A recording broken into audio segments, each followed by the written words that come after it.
Gold, trusted gold buyers. మీరు తాకట్టు పెట్టిన బంగారాన్ని విడిపించి ఈ రోజు ఉన్న మార్కెట్ ధరకు అసలు అంటే మీకు స్టోరీ నరేట్ చేసేటప్పుడు కానీ, లేకపోతే 'కితకితలు' ఫిలింలో ఈ ఆపర్చునిటీ రావడం గానీ, ఐ థింక్ దిస్ ఇస్ మీ ఫస్ట్ ఫిలిం కదా? లేదండి. మెయిన్ లీడ్‌గా main lead first film. As a main యాక్ట్రెస్‌గా yes yes first film 'Kithakithalu' కితకితలండి తెలుగులో. తెలుగులో. సో మీకు ఇది చెప్పేటప్పుడు కానీ, లేకపోతే మిమ్మల్ని అప్రోచ్ అయ్యేటప్పుడు కానీ, మీ ఫస్ట్ ఇన్నర్ ఫీలింగ్ ఏంటి? పిలిపించారు. హ్మ్. పిలిపిస్తే నీ డేట్స్ కావాలి అని. అంటే ముందు ఎవడిగోల వాడికి చేశాను. అవును. చేసాను. అప్పుడే నాకు డౌట్ వచ్చింది. డైరెక్టర్ గారు చెప్పారు, ఈ సినిమా అయ్యాక నేను నీతో మాట్లాడాలని.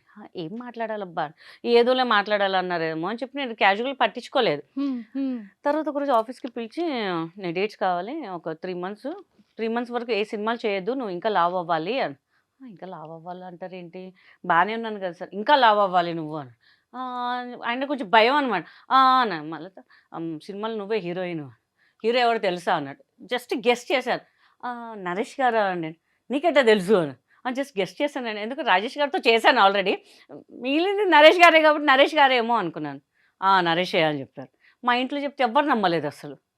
లిటరల్ ఎవరు నాకు షూట్ స్టార్ట్ అయ్యే వరకు కూడా, క్లాప్ కొట్టే వరకు కూడా నాకు నమ్మకం లేదు. అంటే ఏ నిమిషంలో ఏది మారుతుందో ఎవరు తెలియదు. ఇండస్ట్రీలో అవును. ఇండస్ట్రీలో చాలా మంది చెప్పారనమాట, వై గీతా సింగ్, వేరే అంటే తెలిసిన ఫేస్ని తీసుకోవచ్చు కదా, తనలాగానే చాలా మంది ఉన్నారు, ఎందుకు పేరు చెప్పడం ఉన్నారనమాట. అట్లీస్ట్ లేదు, తనే చెయ్యాలి, ఆయన ఏదైనా ఫిక్స్ అయితే ఫిక్స్ అయిపోతాడు ఇంక అంతే. ఇక నేను చెప్పా, సార్ మీ మూవీస్ అంటే పెద్ద డైలాగ్స్ ఉంటాయి, నాకు తెలుగు రాదు కదా ఎట్లా అంటే, నువ్వు చేస్తావే నువ్వు అంటే ఆయన మాట్లాడు, నువ్వు చేస్తావే, ఎందుకు భయపడతావు, నువ్వు చేస్తావు అంతే అన్నాడు. ఆయన ఇచ్చిన ఒక కాన్ఫిడెంట్ అండి, నరేష్ గారు సపోర్ట్, ఇంకా అంతే. ఇంకా మా ఫ్యామిలీ కూడా పాపం చాలా సపోర్ట్ చేశారు, నువ్వు చెయ్యి ఏం కాదు అని చెప్పి. లిటరల్ చెక్ పిలిస్తే కూడా నాకు వద్దు, మా డాడీ అన్నారు, వద్దు చెక్ వద్దు, నీకు లైఫ్ ఇస్తున్నారు కదా, నీకు ఎందుకు డబ్బులు అంటే. నేను చెప్పాను, సార్ నాకు డబ్బులు వద్దు సార్, నాకు తీసుకో, నువ్వు హీరోయిన్గా ఫస్ట్ చేస్తున్నావు, నువ్వు తీసుకోవాలి కంపల్సరీ అని చెప్పేసి. అప్పుడు నిజంగా చాలా అది తీసుకెళ్ళి మా డాడీ మనం వెళ్ళి కొబ్బరికాయలు కొడతాం ఫస్ట్ దేవుడికి వెళ్ళి. అసలు నిజంగా నా బర్త్డే ఉన్నప్పుడు కంపల్సరీ డైరెక్టర్ గారి ఇంటికి వెళ్తానా, మోతిచూర్ లడ్డు ఉంటుంది, అది కంపల్సరీ ఆయనకి ఇష్టం అనమాట.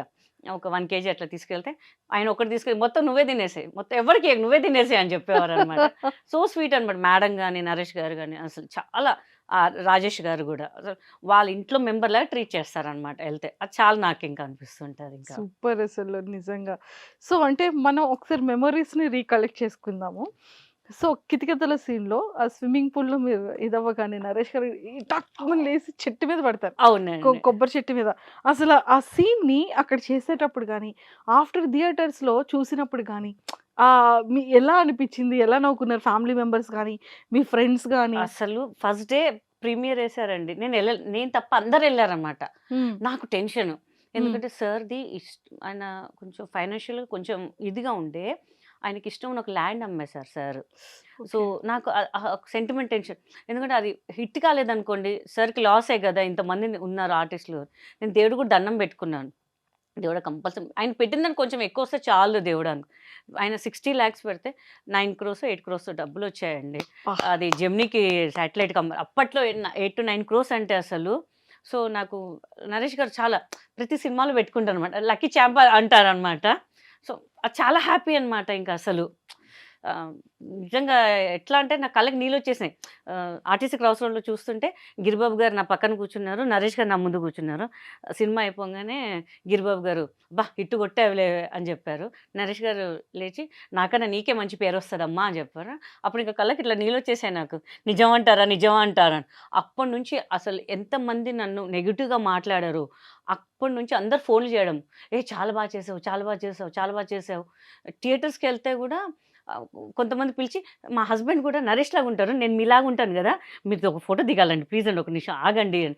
మా ఇంట్లో కథ తీశారండి, నిజంగా చాలా హ్యాపీ అని చెప్తుంటారు. అంటే ఒక తెలియని ఫీలింగ్ అనమాట. వాళ్ళ ఇంట్లో అమ్మాయిలాగా ట్రీట్ చేసేసారు. మా ఇంట్లో కూడా అమ్మాయిలు ఎవరు నయనతారగా, త్రిషలాగా ఉండరమ్మా, నీలాగానే ఉంటారు మా పిల్లలు గూడా. సన్నగ్గా, సన్నగ్గా, సన్నగ్గా అంటుంటాం. బట్ ఆ సినిమా చూడంగా మాకు చాలా హ్యాపీ అనిపించింది అని చెప్తారు. అది ఇంకా చాలా జీవితానికి మనకి ఏ నంది వద్దు, ఐఫా వద్దు, ఏమొద్దు.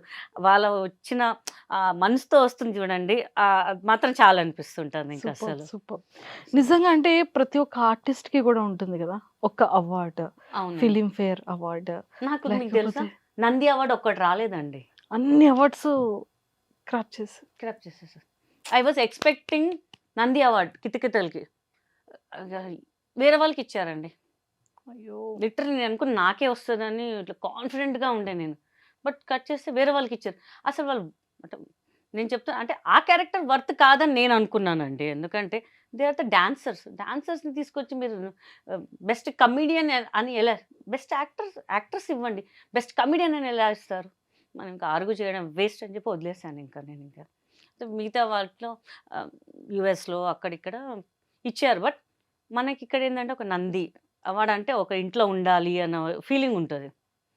అసలు వద్దులే ప్రజల గుండెల్లో ఉన్నాం. మనం ఇంకెందుకు ఇదంతా చల్తాయ్ చలో అని అని వదిలేసాను అనేసి. ఇంకా అంతే ఇంకా.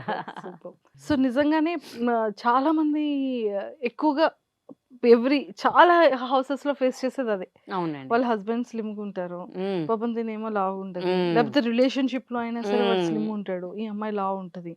ఇక బయటికెళ్ళాలన్నా కూడా వాళ్ళు కొంచెం ఇదిగా ఉన్నారు. నేనెలా ఏంటో లేకపోతే వదిలేస్తారు. ఆ కాన్ఫిడెంట్ లెవెల్స్ ఎళ్ళిపోతూ ఉంటారు. పోతుంటాయి అవును. యాహ్! జిమ్‌లో జాయిన్ అయితారా? మాక్సిమం 2 మంత్స్ చేస్తారు. ఏ పో చేసుకున్నా చేసుకోకపోయినా ఈడే పడుంటాడులే ఇంకెందుకు మనం చేయడం అని చెప్పి వదిలేస్తారింక. నేను చాలా మంది చూసా. ఇట్లా కష్టపడుతుంటారు. ఎందుకంటే పెళ్ళవ్వాలంటే నిజంగా మా ఇంట్లో సీరియస్‌గా ఉన్నారు. నేను ఒక 2, 3 మంత్స్‌లో స్లిమ్ అయిపోతాను. దాంట్లో దీంట్లో జాయిన్ అయిపోతాను. చూస్తే మళ్ళీ రారింక మళ్ళీ వాళ్ళు. ఏ ఇంట్లోనే వదిలేసేయి ఇగ చేసుకుంటే చేసుకోండి లేకపోతే వదిలేస్తాడులే అని చెప్పి అట్లా ఫిక్స్ అయిపోయారు జనాలు. అంటే కష్టపడాలంటే చాలా కష్టమండి అది. తగ్గాలనేది చాలా కష్టం. చెప్పడం ట్రూ. ఈజీయే అసలు. దాని వెనకాల ఎంత కష్టమో మాకు తెలుసు. ఆడియన్స్‌కి తెలుసు. ఏమంటారు? సీరియస్‌లీ. అంటే ఎంత మెసేజ్ ఓరియెంటెడ్ ఉంది అంటే ఫిల్మ్‌లో గూడా ఆహ్, ట్రూ లవ్ ఎలా ఉంటుంది అనేది ఎంటైర్ ఆ ఫిల్మ్ కాన్సెప్ట్. అవునండి. చాలా చాలా బ్యూటిఫుల్ ఫిల్మ్ అది. అండ్ మీకు బాగా ఫేవరెట్ సీన్ ఏంటి మ్యామ్? నాకు హనీమూన్ సీన్. ఆ! ఛీ! ఛీ! ఛీ! అట్లా ఆహా! చెప్పొద్దండి. గబుక్కున అడిగితే ఎలా చెప్తారని హనీమూన్ సీన్స్ అని ఓహ్! మీరు. నాకు పూజ చేసేటప్పుడు నరేష్ గారొస్తారు. "ఏంట్రా" "ఏంట్రా బక్కోడా" అని చెప్తుంటారు. అప్పుడు నేను చెప్పలేకపోయినా. ఆయనకెలా చెప్పాలా బక్కోడా అని చెప్పేసి. నాకెందుకో అది చూస్తుంటే భలే అనిపిస్తుంటది ఆ సీన్ నాకు. చాలా ఇష్టం. ఓకే. ఎడమ కాలుతో తంతే కుడి కాలుతో తంతేదో డైలాగ్ ఉంటదనమాట. అవును. అవును. అసలు పోటీగా చేసామనమాట ఇక. ఆయనన్నారు, "ఎంత చేస్తున్నావు అసలు నువ్వు? ఒక 50 సినిమాలు చేసిన ఎక్స్‌పీరియన్స్ లాగా చేసేస్తున్నావు." "ఏమోనండి చేసే వరకు చేస్తున్నా. మీ ఫ్యాన్స్ ఏమంటారో నాకు తెలీదు ఇంకా" అని చెప్పా. బట్ అందరూ బాగా రిసీవ్ చేసుకున్నారసలు. పాపం కాలు తొక్కడిని అంటే కాలిలా నిజంగానే జస్ట్ ఇట్లా టచ్ చేశాను. అలా గ్రాఫిక్‌లో చూపిచ్చారు అంతే. చూపించారు. జస్ట్ ఇట్లా టచ్ చేశారు. నన్ను ఉంచుతారా మళ్ళీ ఈవీవి గారు ఇంకా. నిజంగా అసలు. ప్రతి ఒక్క సీన్ ప్రతి కూడా ఒక్క సీన్ ఇంకా చాలా సీన్ తీసేసారండి. ఓకే. బికాజ్ కామెడీ కాకుండా సెంటిమెంట్ సినిమా అయిపోతుండే ఇంకా. హ్మ్. నేను హ్మ్. అదే హ్మ్. చూసిన కొన్ని సీన్స్ అవి లేవన్నమాట. హ్మ్. కరెక్ట్‌గా ఆయన ఏం చేసినా కరెక్ట్ డెసిషన్ హ్మ్. తీసుకుంటారు హ్మ్. కదా! అని ఎక్కడ 'కితకితలు' రిలీజ్ అయితే ఇప్పుడు ఇంకా బావుంటది కదా! చెయ్యాలంటే అన్ని సినిమాలు రిలీజ్ అయితే మా సినిమా ఎందుకు రిలీజ్ అవ్వట్లేదో అర్థం అదే కావట్లేదు. Naresh sir please 'Kithakithalu' release నేను చేయండి కూడా సార్. అందరూ మా ఫ్యాన్స్ కూడా అడుగుతున్నారు. అన్ని సినిమాలు రిలీజ్ అవుతున్నాయి. మొన్న ప్రెస్ మీట్‌లో కూడా అడిగారు. రిలీజ్ చేద్దాం అంటే ఆడియన్సే చెప్తున్నారు. కితకితలు కదా! అంట. ఆయన ఏదో సినిమా పేరు చెప్పారు. అవును. అవును. ఆ!